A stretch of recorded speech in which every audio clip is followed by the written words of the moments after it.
Assalamualaikum warahmatullahi wabarakatuh. Kembali di penugasan pendidikan guru penggerak. Kali ini di tugas modul 1.1A8 yang memuat tentang koneksi antar materi, kesimpulan, dan refleksi dari filosofi atau pemikiran Ki Hajar Dewantara terkait pendidikan nasional. Materi presentasi ini dibuat oleh saya sendiri. Nama saya Baharudin, saat ini saya bertugas di SD Negeri 5 Mas Bagi Utara. Saya juga calon guru penggerak angkatan 8 dari Provinsi Nusa Tenggara Barat. Selanjutnya terima kasih untuk semua arahan dan bimbingannya dari fasilitator kami yaitu Ibu Binti Masruroh dan juga pengajar praktik kami yaitu Pak Makbul Hairi. Terkait dengan lahirnya filosofi atau pemikiran Ki Hajar Dewantara dalam dunia pendidikan, tentunya tidak terlepas dari histori atau sejarah mengenai langkah awal perjalanan pendidikan Indonesia pada zaman pemerintahan kolonial. Jadi pada tahun 1922 lahir perguruan taman siswa yang dipelopori oleh beliau, di mana ini sebagai ruang baru atau wadah bagi masyarakat untuk mengenyam pendidikan dengan mudah. Di mana kita tahu bahwa pendidikan pada masa itu hanya bisa diakses oleh orang tertentu yang tujuannya juga diprioritaskan hanya untuk kepentingan kolonial. Ki Hajar Dewantara memaknai pendidikan dan pengajaran sebagai usaha persiapan dan persediaan untuk segala kepentingan hidup manusia, baik dalam hidup bermasyarakat maupun hidup berbudaya dalam arti yang seluas-luasnya. Merujuk kepada definisi pendidikan dalam hal menciptakan ruang bagi murid untuk terus bertumbuh secara utuh agar mereka mampu memuliakan dirinya dan orang lain dalam arti merdeka secara batin dan tentunya juga mampu menjadi pribadi yang mandiri atau merdeka secara lahir. Ki Hajar Dewantara merumuskan dasar-dasar pendidikan. Yang pertama, pendidikan yang bersifat menuntun, di mana sebagai pendidik tentunya kita harus mampu untuk memfasilitasi atau membantu anak didik kita hingga dapat menebalkan garis-garis samar agar dapat memperbaiki lakunya untuk menjadi manusia yang seutuhnya. Kemudian dasar pendidikan berikutnya menurut Ki Hajar Dewantara adalah pendidikan anak berhubungan dengan kodrat alam dan kodrat zaman.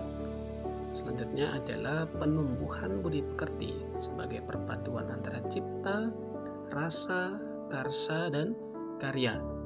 Kemudian menghamba pada anak, dan yang menjadi semboyan kita sampai saat ini dalam dunia pendidikan Indonesia adalah trilogi pendidikan, yaitu Ing Ngarso Sungtulodo, Ing Madya Mangunkarso, Tuturi Handayani.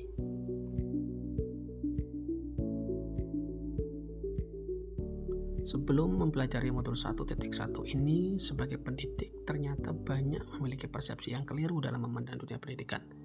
Di antaranya adalah dalam pembelajaran selalu didominasi atau berpusat pada guru, kemudian dalam hasil belajar yang menjadi parameter keberhasilannya adalah siswa atau murid yang mampu mencapai KKM saja.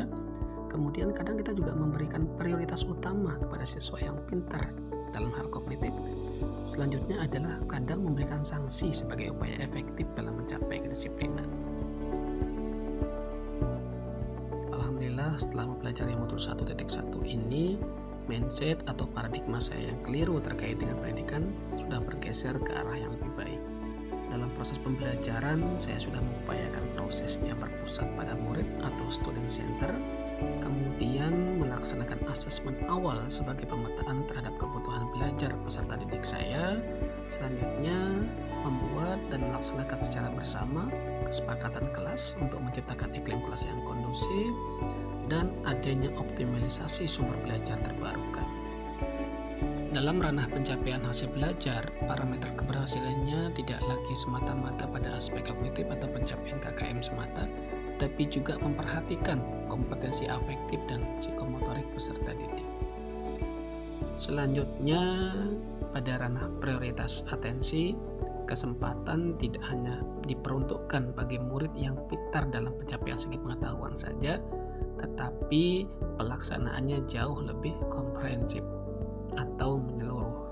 Karena pada dasarnya setiap anak itu unik dan sudah seharusnya sebagai seorang pendidik kita harus mampu untuk menuntun mereka dalam pencapaian kesuksesannya di bidang masing-masing.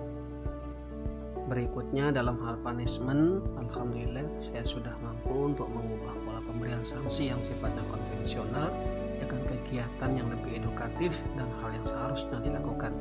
Hal ini tentunya dalam hal menumbuhkan laku positif dan kesadaran diri peserta didik. Sebagai contoh, misalkan ada siswa yang terlambat masuk sekolah atau masuk kelas, saya sudah tidak lagi memberikan sanksi fisik berupa berdiri di depan kelas, berdiri di bawah tiang bendera, atau bahkan membuat sebuah catatan yang berisi 100-200 kalimat dengan narasi saya tidak akan mengulangi kesalahan yang sama, tetapi diupayakan mengganti dengan cara yang lebih efektif, misalkan dengan menambah durasi waktu belajarnya sesuai dengan durasi ketertinggalannya untuk mengejar ketertinggalan materi yang sudah dilalui oleh teman-temannya. Hal ini dilakukan untuk memaksimalkan hasil belajarnya. Selanjutnya adalah kita dapat menarik sebuah konklusi atau kesimpulan yang tentunya harus kita laksanakan dari hasil pemikiran atau filosofi Ki Hajar Dewantara dalam hal pendidikan. Yang pertama adalah pendidikan dan pengajaran sebagai proses memanusiakan manusia agar mencapai keselamatan dan kebahagiaan yang setinggi-tingginya. Selanjutnya, sebagai pendidik tentunya kita harus terbuka terhadap perubahan, mampu menyelaraskan kebutuhan sesuai dengan kondisi sekarang. Artinya berhubungan dengan dasar pendidikan anak, yaitu sesuai dengan kodrat alam dan kodrat zaman. Kemudian sebagai pendidik tentunya kita harus mampu menjadi penuntun, bukan penuntut.